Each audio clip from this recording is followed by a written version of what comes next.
तर नमस्कार, श्री स्वामी समर्थ. पुन्हा एकदा स्वागत आहे तुमचं श्री स्वामी समर्थ या चॅनलवर. तर आज मी तुम्हाला जी गोष्ट सांगणार आहे ती गोष्ट मी पुस्तकात वाचलेली नाही आहे ना कुणाकडून ऐकलेली आहे. ही गोष्ट आहे खऱ्या आयुष्यात घडलेली आपल्यासारख्याच एका सामान्य माणसाची, ज्याचं सगळं काही संपल्यासारखं वाटत होतं. जेव्हा नोकरी गेली, घरावर जप्तीची नोटीस आली, हातातला शेवटचा पैसा संपला आणि आता पुढे काय, हा प्रश्न रोज झोप उडवत होता. तेव्हा त्या माणसाकडे ना ओळखी होत्या ना कुठली जादू, फक्त एकच आधार होता, ते म्हणजे स्वामी. तर मित्रांनो, आजची गोष्ट चमत्काराची नाही, श्रद्धेची, संयमाची आणि विश्वासाची आहे. मी तुम्हाला विनंती करतो, ही गोष्ट अर्धवट सोडू नका, शेवटपर्यंत नक्की ऐका, कारण या कथेतला एखादा क्षण तुमच्यासाठीच असू शकतो. जर तुमच्या आयुष्यात सध्या अंधार असेल, जर तुम्हालाही वाटत असेल की स्वामी आता वाट संपली, तर ही गोष्ट तुमच्यासाठीच आहे. चला तर मग सुरू करूया. सुहासिनी आणि तिचा नवरा मंगेश मध्यमवर्गीय पण मोठी स्वप्न पाहणारे. मंगेश एका लहान IT कंपनीत काम करीत होता आणि सुहासिनी घरीच लहान मुलांना ट्युशन शिकवायची. त्यांचे एकच स्वप्न होतं, स्वतःचं घर. दोघांनी रक्त आटवलं, दिवस रात्र मेहनत केली. अखेर पुण्याच्या उपनगरात एक छोटासा फ्लॅट त्यांनी कर्जावर घेतला. घरात पहिले पाऊल टाकताना मंगेश म्हणाला, सुहासिनी, हे फक्त घर नाही, आपले कष्ट आहेत. त्या आनंदाला जेमतेम 2 वर्ष झाली असती. मंगेशच्या कंपनीत अचानक मोठे बदल झाले. आर्थिक कपात सुरू झाली आणि एक दिवस मंगेशला सॉरी म्हणून नोकरीवरून काढले गेले. नोकरी गेली, कर्जाचे हप्ते डोळ्यासमोर उभे राहिले. सुहासिनीच्या डोळ्यात पहिल्यांदा भीती दिसली. मंगेशने प्रयत्न केले, अक्षरशः शेकडो कंपन्यांमध्ये इंटरव्ह्यू दिले, पण काहीही जुळले नाही. घरातला पैसा संपू लागला. ट्युशनची फी घराच्या हप्त्यापुढे कवडीमोल वाटू लागली. मंगेश हताश झाला. रात्री तो नुसताच खिडकीबाहेर पाहत बसायचा.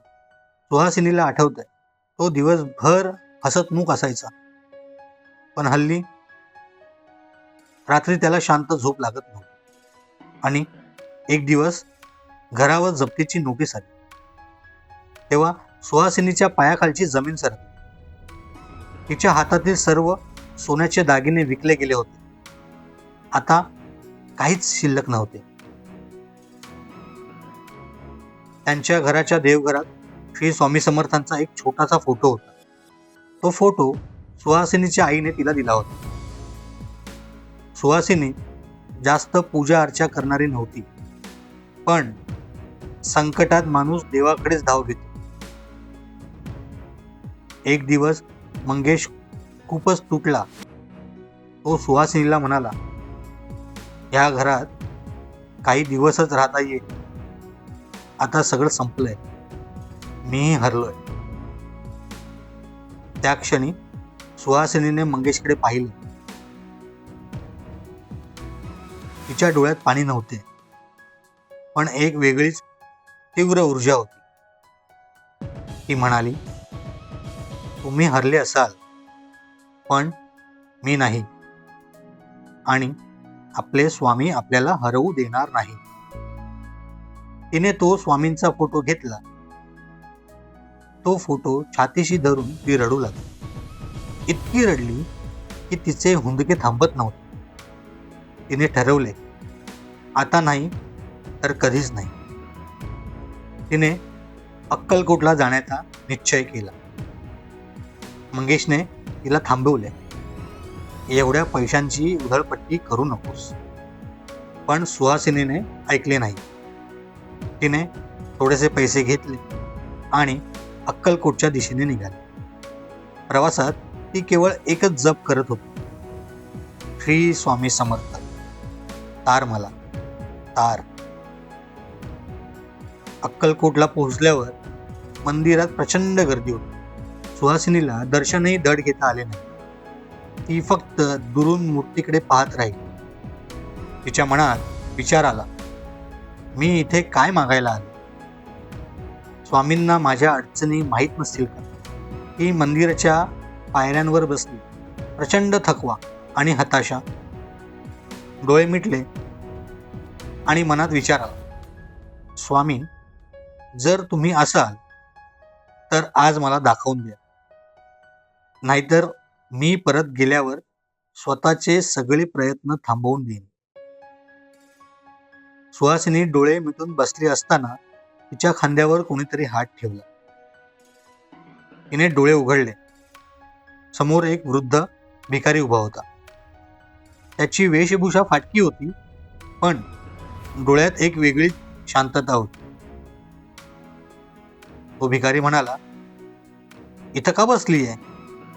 आज दर्शन घेऊन आलीस ना? घराची चिंता सोड. चिंता करू नकोस. त्या फोटोकडे बघ. त्याने सांगितलेलेच करतोय मी. सुहासिनीला धक्का बसला. याला माझ्या चिंतेबद्दल कसं माहीत? ती काही बोलणार त्याआधी तो भिकारी हसला आणि म्हणाला, तुझ्या मंगेशला सांग, तो ज्या कंपनीत मुलाखत देऊन आला त्या कंपनीच्या दरवाजावर पुन्हा जा. उद्या सकाळी 10 वाजता. त्या कंपनीचा मालक त्याला माझ्या आज्ञेने काम देणार आहे. सुहासिनी भानावर येऊन म्हणाली, पण तुम्ही कोण आहात? तो भिकारी पुन्हा हसला. मीच तर आहे तू घरात ठेवलेला. जा, वेळ घालवू नकोस आणि विश्वास ठेव. तो इतक्या आत्मविश्वासाने बोलला की सुहासिनीला क्षणभरही तो भिकारी वाटला नाही. तिने त्याला नमस्कार करण्यासाठी वाकले, पण डोळे वर करून पाहते तर तो भिकारी गर्दीमध्ये गायब झाला होता. ती क्षणभर थिजून गेली. हा भिकारी होता की अजून? तिचे मन एकदम स्थिर झाले. तिला जाणवले, हा काहीतरी संकेत आहे. ती त्या क्षणी पुण्यासाठी निघाली. दुसऱ्या दिवशी बरोबर सकाळी 9:30 वाजता सुहासिनी आणि मंगेश त्या कंपनीच्या गेटवर उभे होते. मंगेशला लाज वाटत होती. तो म्हणाला, अगं सुहासिनी, मी इथे 2दा नाकारला गेलो आहे. आता आज जाऊन काय फायदा? सुहासिनीने त्याचा हात घट्ट धरला. फायदा तोटा स्वामी ठरवतील. तुम्ही फक्त जा. मंगेशने हिंमत केली आणि तो आत गेला. थोड्या वेळात मंगेश बाहेर आला. त्याच्या चेहऱ्यावरचे भाव पूर्णपणे बदललेले होते. तो हसला. 1 महिन्यानंतर तो मनापासून हसला होता. त्याने सुहासिनीला सांगितले की कंपनीच्या मालकाच्या पीएने त्याला लगेच बोलावले. मालक त्याला म्हणाला, तुमचा बायोडाटा माझ्या समोर 3दा आला, पण मी नेहमीच नाही म्हटले. पण आज सकाळी माझ्या मनात इतका तीव्र विचार आला की मला पुन्हा एकदा तुम्हाला बोलवावंसे वाटले. तुम्ही उद्यापासून कामावर येऊ शकता. मंगेश आणि सुहासिनीच्या डोळ्यात पाणी आले. नोकरी मिळाल्यानंतर मंगेश आणि सुहासिनी काही क्षण बोलूच शकले नाही. घर वाचलं होतं, पण त्याहून मोठं काहीतरी घडलं होतं. विश्वास जिवंत झाला होता. त्या रात्री दोघांनीही पहिल्यांदा शांत झोप घेतली. पण इथे गोष्ट संपत नाही. रात्री साधारण 3च्या सुमारास मंगेश अचानक दचकून उठला. घामाघूम झालेला, डोळ्यात पाणी. त्याने सुहासिनीला उठवलं. तो म्हणाला, सुहासिनी, आज स्वप्नात स्वामी आले होते. सुहासिनी गप्प झाली. मंगेश सांगू लागला, ते काही बोलले नाहीत, फक्त माझ्याकडे पाहिलं आणि एवढेच म्हणाले, मी आलो होतो पण तू मला ओळखलंच नाहीस. हे ऐकून सुहासिनीच्या अंगावर काटा आला. तिच्या डोळ्यासमोर अक्कलकोट मधला तो भिकारी उभा राहिला. तो तेजस्वी चेहरा, तेच डोळे, तोच शांत आवाज. 2 आठवड्यांनी मंगेश आणि सुहासिनी पुन्हा अक्कलकोटला गेले. मंदिरात गेल्यावर सुहासिनी अचानक थांबली. मूर्तीसमोर उभी राहून ती रडू लागली, कारण मूर्तीचा चेहरा अगदी तसाच होता जसा त्या दिवशी त्या भिकाऱ्याचा होता. ती जमिनीवर बसली आणि एवढंच म्हणाली, स्वामी, तुम्ही आलात, मी ओळखू शकले नाही, मला माफ करा. तेव्हा एक वाक्य तिच्या मनात म्हटलं, जेव्हा वेळ येते तेव्हा स्वामी रूप बदलून येतात. नोकरी मिळणं हा चमत्कार नव्हता. खरा चमत्कार होता मंगेशचा आत्मविश्वास परत आला, सुहासिनीची श्रद्धा घट्ट झाली आणि दोघांचंही आयुष्य स्वामीमय झालं.